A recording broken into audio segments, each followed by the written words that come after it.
इस श्रीमद् भागवत महापुराण में 12 स्कंद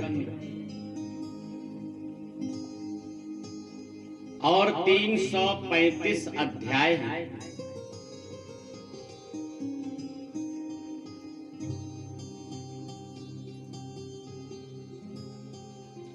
अठारह 18,000 श्लोक। हालांकि गिनती करने पर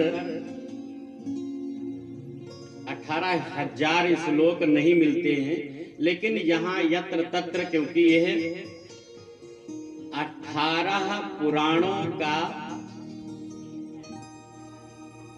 इसमें समावेश है। वाच जो होते हैं ना, परीक्षित वाच, सुख वाच आदि वाचों को जोड़ करके 18,000 होते हैं। वाच भी एक विद्वानों ने श्लोक में ही उसकी गणना किया। जब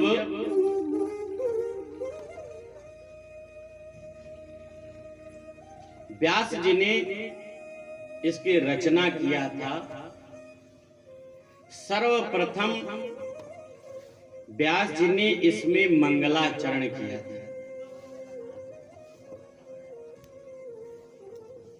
कल जो सुखदेव जी ने मंगलाचरण किया था वो हो महात्म्यम का मंगलाचरण किया था, लेकिन इसका मंगलाचरण जो है, जो हम लोग कल आरती के पूर्व श्रवण किया था, वो मंगलाचरण जो हम लोग अभी करेंगे।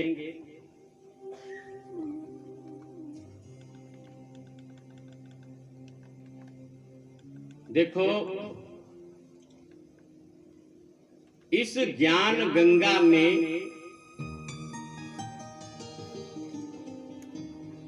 सब आ नहीं सकते। गंगा और ज्ञान गंगा दोनों में बड़ा अंतर है।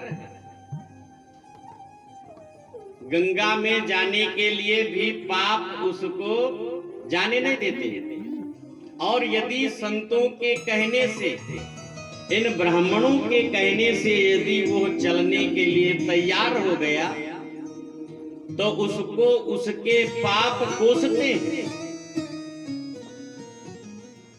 अरे तूने पहले तो पाप करके मुझे बुलाया,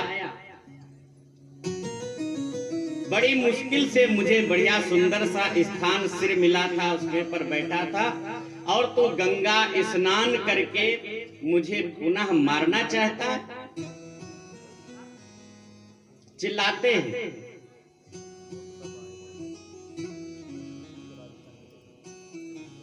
तो ये बड़े सौभाग्यशाली हैं जो ये ज्ञान गंगा श्रवण करने के लिए पधारे। देखो, कुछ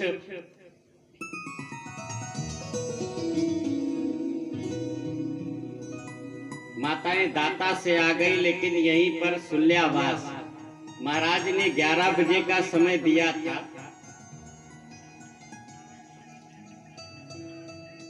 और यह अभी अपने काम धंधे से निवृत्त नहीं हो पाई। इसका भी कारण है, उसके पूर्व जन्म के पाप वो आने नहीं देते। तुलसी पिछले पापन से भगवंत कथा न रुचे, जिनको बुलाए लए दिन नार नचावत हैं दिन रात इनको। मृदंग कहे धिक है धिक है। ये जो आप बिना जीव का जो देख रहे हैं ना, चमड़ा लगा हुआ था, आप समझ नहीं पाते हैं ये क्या कहता है। मृदंग कहे धिक है, मंजीर कहे किनको किनको। वो पूछता है, भाई साहब किसको धिक्कार रहे हो, बताओ तो सही। तो कहता है, तब उनकी बात समझ करके मंजीर पूछ तो लिया, तो जो नार को नचा रहे थे वही कह देती है, तब नारी का हाथ उठे तो कहे, इनको इनको इनको इनको। वो धिक्कारती है। अच्छा, उस समय लोग जो है हीरोइन को बुला लेते हैं और ठुमका लगवाते हैं, उसमें लाखों रुपया खर्च कर देते, फेंक देते, उड़ा देते। आप लोगों ने वैश्याओं का नृत्य देखा होगा, और लोग नोट निकाल करके देते थे और वो ले जाकर के क्या कहती थी, ये मारा। आशीर्वाद नहीं देती थी, उसको वो मारती थी, लेकिन फिर भी जो है वो धन से मन से सबसे बर्बाद होता।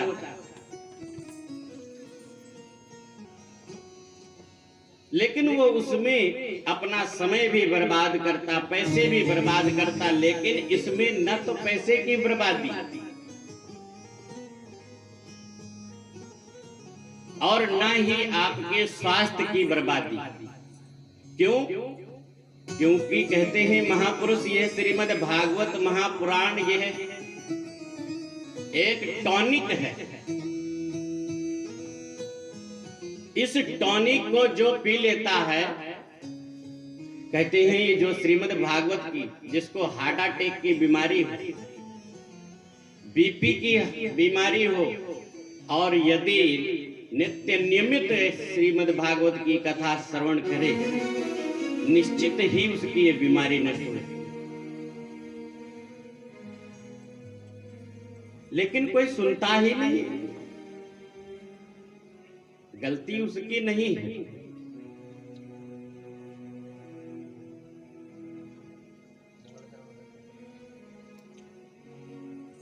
तुलसी पिछले पाप से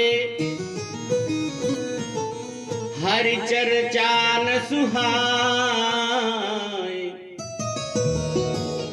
जैसे जुर के बेग से भूख विदा हुए जाए। तुलसीदास जी कहते हैं, जब पिछले के पाप जब एकत्रित हो जाते हैं, सिर पे बैठ जाते हैं, तो वो कथा में आने नहीं देते, सत्संग सुनने नहीं देते।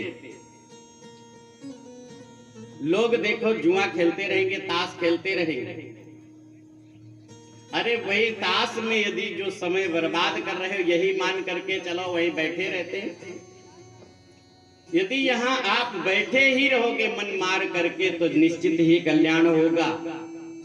आप मन से बैठोगे तो भी कल्याण होगा, और बिना मन से बैठोगे तब भी कल्याण होगा।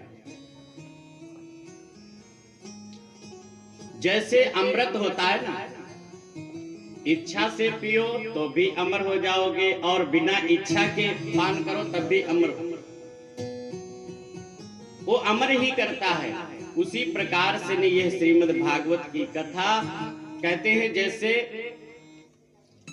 बुखार आ जाए किसी व्यक्ति को, और उस बुखार में कुछ खाने पीने का मन नहीं करता, उसी प्रकार से जब पाप एकत्रित होते हैं तो वो कथा सुनने नहीं जाने देते।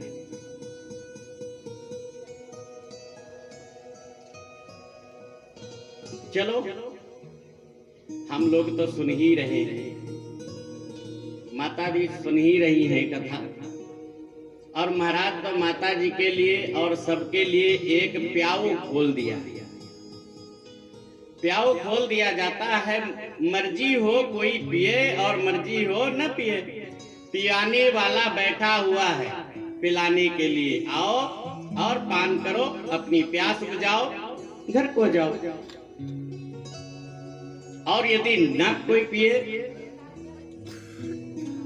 तभी उनको कोई दुख नहीं, पिए तभी कोई दुख नहीं। प्याओ इसी प्रकार से ने यह श्रीमद् भागवत रूपी ज्ञान गंगा 7 दिवसों तक यहाँ पर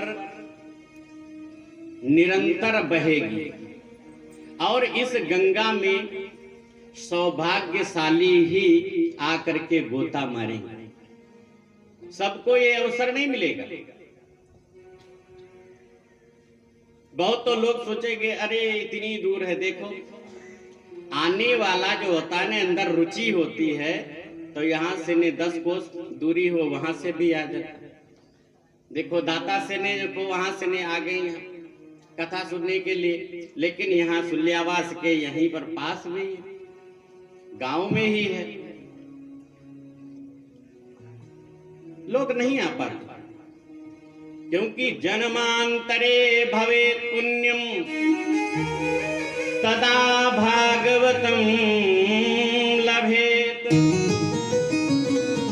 व्यक्ति के जन्म जन्मांतरों के पुण्य जब उदय होते हैं तब कहीं वो श्रीमद् भागवत सुनने का विचार बनता है, और यदि सुनने के लिए आ गया बैठ गया तो समझ लो उसके कितने पुण्य हैं। कई करोड़ों जन्म के उसके पुण्य उदय हो,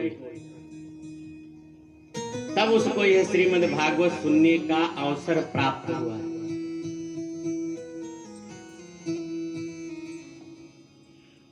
तो आइए सर्वप्रथम हम अपने मन और वाणी को पवित्र करते हैं और फिर उसके बाद में इस ज्ञान गंगा में प्रवेश करेंगे, गोता मारेंगे। आइए सर्वप्रथम हम लोग, क्योंकि राधा रानी के ही भक्त हैं, जहां पर उस भूमि से हम लोग आए हैं जहां पर डाल डाल और पात पात में राधे राधे हो। वृंदावन के वृक्ष को मरम न जाने को, डाल डाल और पात में राधे राधे हो। वहां के वृक्ष, डाली, पत्ते, शाखा सब राधे राधे, और वहां के इंसान तो आपको मैं कल बताया ही था, रिक्शा वाले भी राधे राधे कह करके ही रास्ता मांगते। वृंदावन की रज में कण कण में राधा रानी और श्याम सुंदर समाये हुए। आप सोचेंगे कि भाई उस ब्रज की क्या महिमा है जो आप लोग इतनी बड़ी बखान करते हैं, क्योंकि उस रज में आप यदि जाएं वृंदावन में और यमुना मैया को प्रणाम करके वहां की ब्रज रज निकाल करके और हाथ में लेना और राधा रानी बिहारी जी का ध्यान करना, ध्यान करते ही और उसमें गौर से दर्शन करना, एक कण आपको श्वेत दिखाई पड़ेगा और एक कण आपको श्याम दिखाई पड़ेगा। यही तो राधा कृष्ण समाये हुए, क्योंकि ठाकुर जी तो हमारे सालिक राम स्वरूप हैं और किशोरी जी गौर वर्ण की हैं, पीत वर्ण की हैं। उसमें आपको राधा कृष्ण के दर्शन होंगे। उद्धव जैसे ज्ञानी महापुरुष जो साक्षात बृहस्पति के शिष्य थे और वो भी वृंदावन गए और उस ब्रज रज में जब स्पर्श हुआ ब्रज रज का, और स्पर्श होते ही महाराज ज्ञान की उनकी पोटली खिसक गई और प्रेमी हो गए वो ज्ञान